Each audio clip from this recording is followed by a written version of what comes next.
धर्म की जय हो, अधर्म का नाश हो, प्राणियों में सद्भावना हो, विश्व का कल्याण हो। दोस्तों, ये भाव हिंदू धर्म में हर व्यक्ति के होते हैं। हिंदू धर्म को सनातन धर्म भी कहा गया है। सनातन का अर्थ है जो सदा से चला आ रहा हो, जो सदा से रहा हो। हिंदू धर्म भी दुनिया का सबसे पुराना धर्म है, क्योंकि ये सदा से चला आ रहा है। और सदा से चला आने का मतलब ये है, जब से सृष्टि की रचना हुई है तब से लोग इस धर्म को मानते चले आ रहे हैं। इसे देवताओं द्वारा स्थापित धर्म भी माना गया है। भगवान श्री कृष्ण ने गीता में कहा है, जब जब धर्म की हानि होती है और अधर्म बढ़ता है, तब तब मैं धर्म की पुनर्स्थापना के लिए इस धरती पर अवतार लेता हूँ। यानी इसे भगवान द्वारा स्थापित और संचालित धर्म भी माना गया है। इसे हम हिंदू धर्म की एक विशेषता मान सकते हैं, क्योंकि सीधा भगवान ने ही इस धर्म को स्थापित किया है और संचालित किया है। हिंदू धर्म में सबसे प्राचीन जो ग्रंथ है वो ऋग्वेद है। ये ऋग्वेद भगवान विष्णु के मुख से अवतरित हुआ माना जाता है। कहा जाता है कि भगवान विष्णु ने पहली बार ऋग्वेद का पाठ किया था और बाद में पीढ़ी दर पीढ़ी ऋषि मुनियों द्वारा ये मौखिक रूप से प्रसारित किया गया और लगभग 3500 साल तक इसे सिर्फ बोलकर ही आगे से आगे पीढ़ियों तक पहुंचाया गया। और लगभग 3800 साल पहले ऋग्वेद को लिखित रूप में संसार के सामने लाया गया।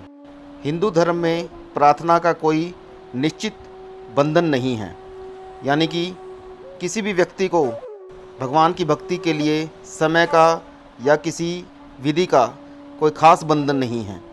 वैसे तो धार्मिक रूप से कई रीति रिवाज हैं, पर इसमें बंधना कोई ज़रूरी नहीं है।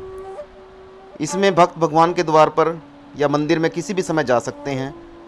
हालांकि अलग अलग मंदिर में कई स्थानों पर अलग अलग समय निर्धारित है, पर फिर भी ज़्यादातर मंदिरों में भक्त किसी भी समय भगवान के दर्शन के लिए जा सकते हैं और भगवान का ध्यान पूजा करने का समय कोई बंधन नहीं है।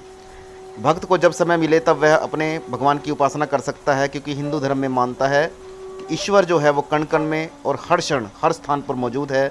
जब चाहे जिस रूप में हम उसको पूजें, भगवान हमें दर्शन देते हैं। हिंदू धर्म में नारी को एक उच्च स्थान प्राप्त है। स्त्री पुरुष समानता का भाव जैसे हिंदू धर्म में प्रकट होता है, वैसे किसी अन्य धर्म में नहीं है। इसका प्रमाण है भगवान शिव का अर्धनारीश्वर रूप, जिसमें भगवान शिव देवी आदिशक्ति को अपने आधे स्वरूप के बराबर मानते हैं।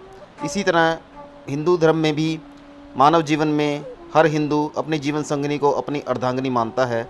इसी तरह से हम नारी को देवी के रूप में मानकर उनकी पूजा करते हैं और उनका सत्कार करते हैं। हिंदू धर्म खुशी और आनंद का धर्म है। इसमें शोक मनाने की कोई भी गुंजाइश ही नहीं है। यही कारण है हिंदू धर्म में भगवान राम, भगवान कृष्ण के जन्मदिन को उल्लास के रूप में, एक पर्व के रूप में मनाया जाता है। इसी तरह से भगवान शिव की शादी के पर्व को भी शिवरात्रि के रूप में एक धार्मिक उत्सव के रूप में मनाया जाता है। लेकिन उनके शरीर त्याग की विधि तक का जिक्र नहीं मिलता। अगर जिक्र भी है तो बहुत ही कम है, क्योंकि हिंदू धर्म कहता है कि भगवान ने मानव रूप में शरीर बेशक त्याग दिए हों, लेकिन वह हमेशा उनकी शिक्षाएं, उनका स्वरूप अभी भी हमारे किसी न किसी रूप में हमारे बीच में मौजूद है और उनके भाव को हम महसूस कर सकते हैं। इसलिए हिंदू धर्म हमेशा खुशी को मनाने की कोशिश करता है और शोक को कोई भी महत्व नहीं देता है। हिंदू धर्म सांसारिक कार्यों और आध्यात्मिक कार्यों में एक सामंजस्य बिठाने की कोशिश करता है। यानी आपको ये भी नहीं कहा जाता कि आप अध्यात्म के लिए घर द्वार छोड़कर सन्यासी बन जाएं, जबकि ये कहता है कि आप युवावस्था में जब तक आप गृहस्थ जीवन में हैं तब तक आप कार्य कीजिए, धन कमाइए और अपने परिवार का पालन पोषण कीजिए, साथ साथ ईश्वर का भी ध्यान कीजिए।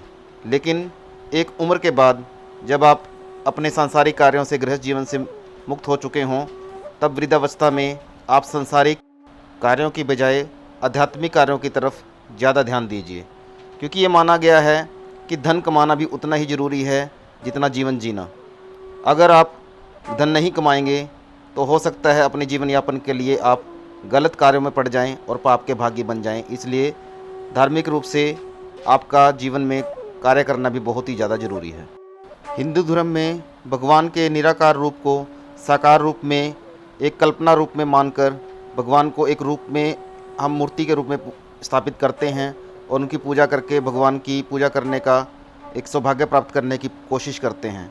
साथ ही साथ सभी जीवों में भी भगवान का एक अंश ढूंढने की कोशिश करते हैं, क्योंकि हिंदू धर्म में जीव को भगवान माना गया है।